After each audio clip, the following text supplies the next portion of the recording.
बाबा की असीम कृपा से श्री साईं सच्चरित्र अध्याय 2 हम सभी श्रवण करेंगे।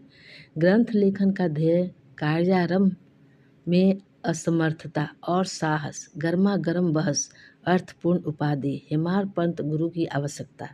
गत अध्याय में ग्रंथकार ने अपने मौलिक ग्रंथ श्री साईं सच्चरित्र मराठी भाषा में उन कारणों पर प्रकाश डाला था जिनके द्वारा उन्हें ग्रंथ रचना के कार्य को आरंभ करने की प्रेरणा मिली।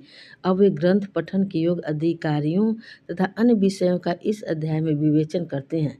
ग्रंथ लेखन का हेतु किस प्रकार विसूचिका हैजा के रोग के प्रकोप को आटा पिसवाकर तथा उसको ग्राम के बाहर फेंकवाकर रोका तथा उसका उन्मूलन किया। बाबा की इस लीला का प्रथम अध्याय में वर्णन किया जा चुका है। मैंने और भी लीलाएं सुनी जिससे मेरे हृदय को अति आनंद हुआ और यही आनंद का स्रोत काव्य रूप में प्रकट हुआ। मैंने यह भी सोचा कि इन महान आश्चर्यजनक लीलाओं का वर्णन बाबा के भक्तों के लिए मनोरंजक एवं शिक्षाप्रद सिद्ध होगा तथा उनके पाप समूल नष्ट हो जाएंगे। इसलिए मैंने बाबा की पवित्र जीवन गाथा और उनके मधुर उपदेशों का लेखन प्रारंभ कर दिया। श्री साईं की जीवनी न तो उलझनपूर्ण है और न संकीर्ण ही, वरन सत्य और आध्यात्मिक मार्ग का वास्तविक दिग्दर्शन कराती है। कार्य आरंभ करने में असमर्थता और साहस। श्री हेमाडपंत को यह विचार आया कि मैं इस कार्य के लिए उपयुक्त पात्र नहीं हूँ।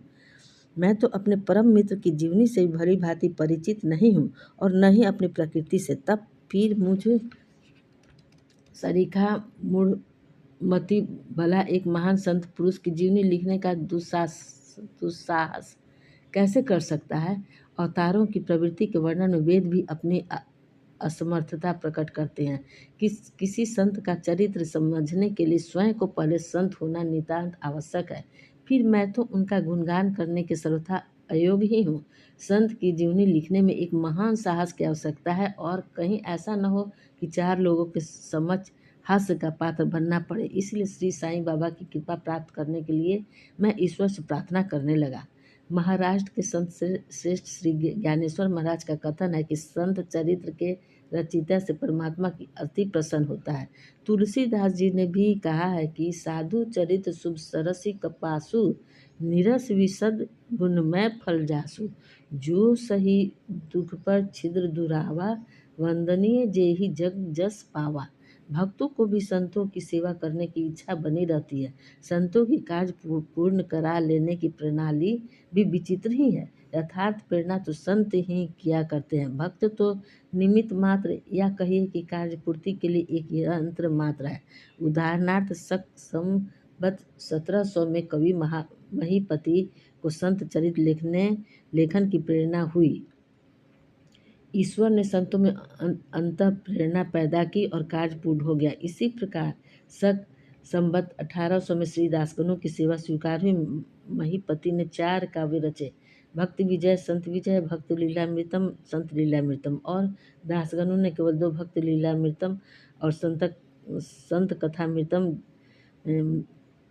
जिसमें आधुनिक संतों के चरित्रों का वर्णन है। भक्त लीलामृत के अध्याय 31, 32 और 33 तथा संत कथामृत के 57वें अध्याय में श्री साईं बाबा की मधुर जीवनी तथा अमूल्य उपदेशों का वर्णन सुंदर एवं रोचक ढंग से किया गया है। इनका उदाहरण श्री साईं लीला पत्रिका के अंक 11, 12 और 17 में दिया गया है। पाठकों से इनके पठन का अनुरोध है। इस प्रकार श्री साईं बाबा की अद्भुत लीलाओं का वर्णन एक बहुत सुंदर छोटी सी पुस्तिका श्री साईनाथ भजन माला में किया गया है। इसकी रचना बांद्रा की श्रीमती सावित्री बाई रघुनाथ तेंदुलकर ने की है। श्री दासगणु महाराज ने भी श्री साईं बाबा पर कई मधुर कविताओं की रचना की है। एक और भक्त अभिदास भवानी मेहता ने भी बाबा की कुछ कथाओं को गुजराती में प्रकाशित किया है। साईं प्रभा नामक पत्रिका में भी कुछ लीलाएं शिरडी के दक्षिणा भिक्षा संस्थान द्वारा प्रकाशित की गई है। अब प्रश्न यह उठता है कि जब श्री साईनाथ महाराज के जीवन पर प्रकाश डालने वाला इतना साहित्य उपलब्ध है और फिर एक ग्रंथ साईं सच्चरित्र रचने की आवश्यकता ही कहाँ पैदा होती है। इसका उत्तर केवल यही है कि श्री साईं बाबा की जीवनी सागर के सदृश अगाध, विस्तृत और अथाह है। यदि उसमें गहरे गोते लगाए जाएं तो ज्ञान एवं भक्ति रूपी अमूल्य रत्नों की सहज ही प्राप्ति हो सकती है, जिससे मुँह छुओं को बहुत लाभ होगा। श्री साईं बाबा की जीवनी, उनके दृष्टांत एवं उपदेश महान आश्चर्य से परिपूर्ण है।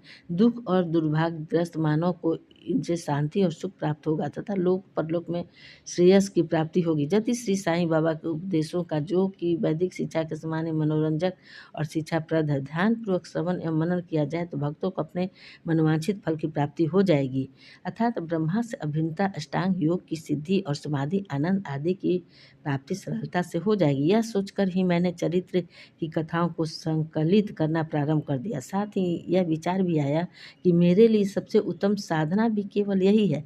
जो भोले भाले प्राणी श्री साईं बाबा के दर्शनों से अपने नेत्र सफल करने के सौभाग्य से वंचित रहे हैं, उन्हें यह चरित्र अति आनंददायक प्रतीत होगा। अतः मैंने भी अपना अहंकार उनके श्री चरणों पर न्यौछावर कर दिया। मैंने सोचा कि अब मेरा पथ अति सुगम हो गया और बाबा मुझे इहलोक लोक और परलोक में सुखी बना देंगे। मैं स्वयं बाबा की आज्ञा प्राप्त करने का साहस नहीं कर सकता था। अतः मैंने श्री माधव राव उपनाम सामा से, जो कि बाबा के अतरंग भक्तों में से थे, इस हेतु प्रार्थना की। उन्होंने इस कार्य के निमित्त श्री साईं बाबा से विनम्र शब्दों में इस प्रकार प्रार्थना की। ये अन्ना साहब आपकी जीवनी लिखने के लिए अति उत्सुक हैं, परंतु आप कृपया ऐसा न कहना कि मैं तो एक फ़कीर हूँ तथा मेरे जीवनी लिखने की आवश्यकता ही क्या है। आपकी केवल कृपा और अनुमति से ही ये लिख सकेंगे, अथवा आपके श्री चरणों का पुण्य प्रताप ही इस कार्य को सफल बना देगा। आपकी अनुमति तथा आशीर्वाद के अभाव में कोई भी कार्य यशस्वी नहीं हो सकता। यह प्रार्थना सुनकर बाबा को दया आ गई। उन्होंने आश्वासन और उद्दी देकर अपना वरद हस्त मेरे मस्तक पर रखा और कहने लगे, इन्हें जीवनी और दृष्टांतों को एकत्रित कर लिपिबद्ध करने दो। मैं इनकी सहायता करूँगा। मैं स्वयं ही अपनी जीवनी लिखकर भक्तों की इच्छा पूर्ण करूँगा, परंतु इनको अपना अहंकार त्याग कर मेरे शरण में आना चाहिए। जो अपने जीवन में इस प्रकार आचरण करते हैं उसकी मैं अत्यधिक सहायता करता हूँ। मेरे जीवन कथाओं की बात तो सहज है, मैं तो उन्हें घर बैठे अनेक प्रकार से सहायता पहुँचाता हूँ। जब इनका अहंकार पूर्णतः नष्ट हो जाएगा और खोजने पर लेश मात्र भी न मिलेगा, तब मैं इनके अंतःकरण में प्रकट होकर स्वयं ही अपनी जीवनी लिखूँगा। मेरे चरित्र और उपदेशों के श्रवण मात्र से ही भक्तों के हृदय में श्रद्धा जागृत होकर सरलतापूर्वक आत्मानुभूति एवं परमानंद की प्राप्ति हो जाएगी। ग्रंथ में अपने मत का प्रतिपादन और दूसरों को खंडन तथा अन्य किसी विषय के पक्ष या विपक्ष में व्यर्थ के वाद विवाद की कुचेष्टा नहीं होनी चाहिए। अर्थपूर्ण उपाधि हेमाड़पंथ। वाद विवाद शब्द से हमको स्मरण हो आया कि मैंने पाठकों को वचन दिया कि हेमाड़पंथ उपाधि किस प्रकार प्राप्त हुई, इसका वर्णन करूँगा। अब मैं उसका वर्णन करता हूँ। श्री काका साहब दीक्षित व नाना साहब चांदोरकर मेरे अति घनिष्ठ मित्रों में से थे। उन्होंने मुझसे शिरडी जाकर श्री साईं बाबा के दर्शनों को लाभ उठाने का अनुरोध किया। मैंने उन्हें वचन दिया, परंतु कुछ बाधा आ जाने के कारण मेरी शिरडी यात्रा स्थगित हो गई। मेरे एक घनिष्ठ मित्र का पुत्र लोनावाला में रोगग्रस्त हो गया था। उन्होंने सभी संभव अधिभौतिक और अत्याधुनिक उपचार किए, परंतु सभी प्रयत्न निष्फल हुए और ज्वर किसी प्रकार भी कम न हुआ। यह घटना देखकर मुझे विचार आया कि जब गुरु एक बालक के प्राणों की भी रक्षा करने में असमर्थ है, तब उनकी उपयोगिता ही क्या है, और जब उनमें कोई सामर्थ्य नहीं, तब फिर शिरडी जाने से क्या प्रयोजन। ऐसा सोचकर मैंने यात्रा स्थगित कर दी, परंतु जो होना है तो होकर ही रहेगा। और वह इस प्रकार हुआ। प्रांताधिकारी नाना साहब चांदोरकर बसई के दौरे पर जा रहे थे। वे ठाना से दादर पहुँचे तथा बसई जाने वाली गाड़ी की प्रतीक्षा कर रहे थे। उसी समय बांद्रा लोकल आ पहुँची, जिसमें बैठकर वे बांद्रा पहुँचे तथा शिरडी यात्रा स्थगित करने के लिए मुझे आड़े हाथों लिया। नाना साहब का तर्क मुझे उचित सुखदायी प्रतीत हुआ और इसके फलस्वरूप मैंने उसी रात्रि शिरडी जाने का निश्चय किया और सामान बांधकर शिरडी को प्रस्थान कर दिया। मैंने सीधे दादर जाकर वहाँ से मनमाड की गाड़ी पकड़ने का कार्यक्रम बनाया। इस निश्चय के अनुसार मैंने दादर जाने वाली गाड़ी के डिब्बे में प्रवेश किया। गाड़ी छूटने ही वाली थी कि इतने में एक यवन मेरे डिब्बे में आया और मेरा सामान देकर मुझसे मेरा गंतव्य स्थान पूछने लगा। मैंने अपना कार्यक्रम उसे बता दिया। उसने मुझसे कहा कि मनमाड की गाड़ी दादर पर खड़ी नहीं होती, इसलिए सीधे बोरी बंदर से होकर जाओ। यदि यह एक साधारण सी घटना घटित न हुई होती तो मैं अपने कार्यक्रम के अनुसार दूसरे दिन शिरडी न पहुंच सकने के कारण अनेक प्रकार की कुशंकाओं से घिर जाता, परंतु ऐसा घटना न था। भाग्य ने साथ दिया और दूसरे दिन 9-10 बजे के पूर्व ही मैं शिरडी पहुँच गया। यह सन 1910 की बात है, जब प्रवासी भक्तों के ठहरने के लिए साठे बाड़ा ही एकमात्र स्थान था। तांगे से उतरने पर मैं साईं बाबा के दर्शन के लिए बड़ा ललायित था। उसी समय भक्त प्रवर श्री तात्या साहब नूलकर मस्जिद से लौटे ही थे। उन्होंने बताया कि इस समय श्री साईं बाबा मस्जिद के मोड़ पर ही हैं। अभी केवल उनका प्रारंभिक दर्शन ही कर लो और फिर स्नानादि से निवृत्त होने के पश्चात सुविधा से भेंट करने जाना। यह सुनते ही मैं दौड़ कर गया और बाबा की चरणावंदना की। मेरी प्रसन्नता का पारावार न रहा। मुझे क्या नहीं मिल गया था। मेरा शरीर उल्लसित सा हो गया। क्षुधा और तृष्णा की सुधि जाती रही।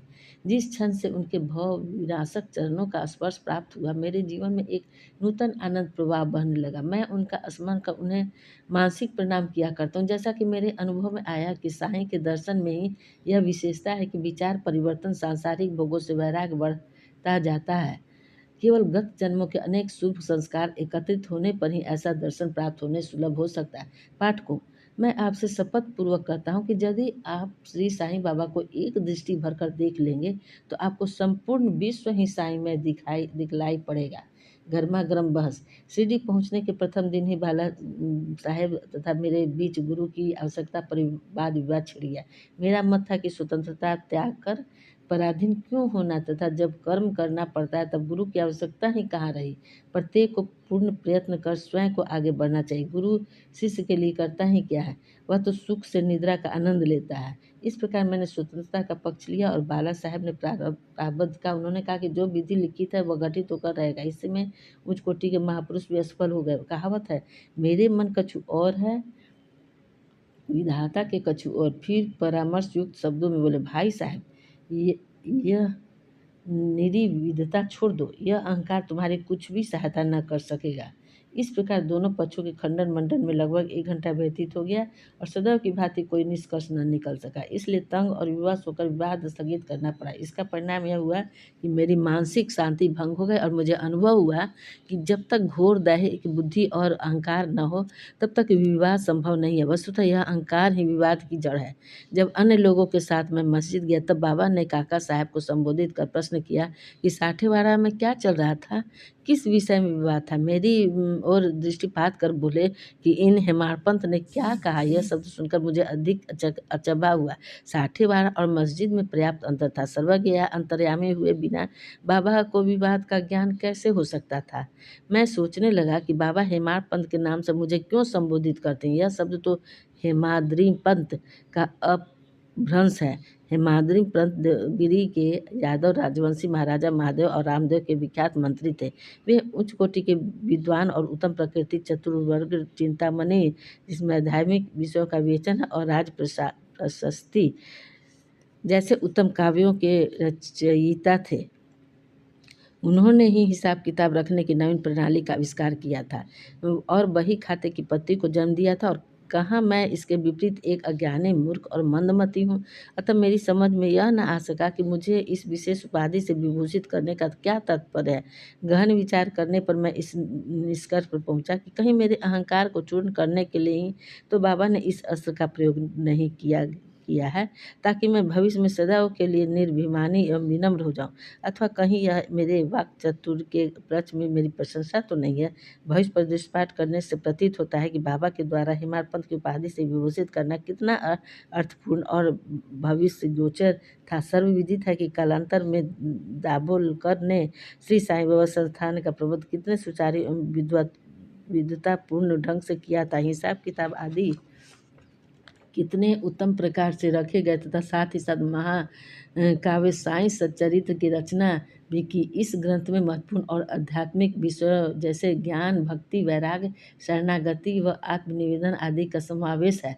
गुरु की आवश्यकता, इस विषय में बाबा ने क्या उद्गार प्रकट किए, इस पर हेमाडपंत द्वारा लिखित कोई लेख या स्मृति पत्र प्राप्त नहीं है, परंतु काका साहब दीक्षित ने इस विषय पर उनके लेख प्रकाशित किए हैं। बाबा से भेंट करने के दूसरे दिन हेमाडपंत और काका साहब ने मस्जिद में जाकर घर लौटने की अनुमति मांगी। बाबा ने स्वीकृति दे दी। किसी ने प्रश्न किया, बाबा कहाँ जाएं? उत्तर मिला, ऊपर जाओ। प्रश्न, मार्ग कैसा है? बाबा, अनेक पंथ है, यहाँ से भी एक मार्ग है, परंतु यह मार्ग दुर्गम है तथा सिंह और भेड़िए भी मिलते हैं। काका साहब, यदि पथ प्रदर्शक भी साथ हो तो? बाबा, तब कोई कष्ट नहीं होगा। पथ प्रदर्शक तुम्हारी सिंह भेड़िए और खंदकों से रक्षा कर तुम्हें सीधे निर्दिष्ट स्थान पर पहुंचा देगा, परंतु उसके अभाव में जंगल में मार्ग भूलने या गड्ढे में गिर जाने की संभावना है। दाभोलकर भी उपयुक्त प्रसंग के अवसर पर वहां उपस्थित थे। उन्होंने सोचा कि जो कुछ बाबा कह रहे हैं वह गुरु की आवश्यकता क्यों है। इस प्रश्न का उत्तर है साईं लीला भाग 1 संख्या 5 और पृष्ठ 47 के अनुसार। उन्होंने सदा के लिए मन में यह गांठ बांध ली कि अब कभी इस विषय पर वाद विवाद नहीं करेंगे कि स्वतंत्र या परतंत्र व्यक्ति आध्यात्मिक विषयों के लिए कैसा सिद्ध होगा। प्रयुक्त इसके विपरीत यथार्थ परामर्श लाभ केवल गुरु के उपदेश पालन में ही निहित है। इन उपदेशों का वर्णन मूल काव्य ग्रंथ के इसी अध्याय में किया गया है, जिसमें लिखा है कि राम और कृष्ण महान अवतारी होते हुए भी आत्मानुभूति के लिए राम को अपने गुरु वशिष्ठ और कृष्ण को अपने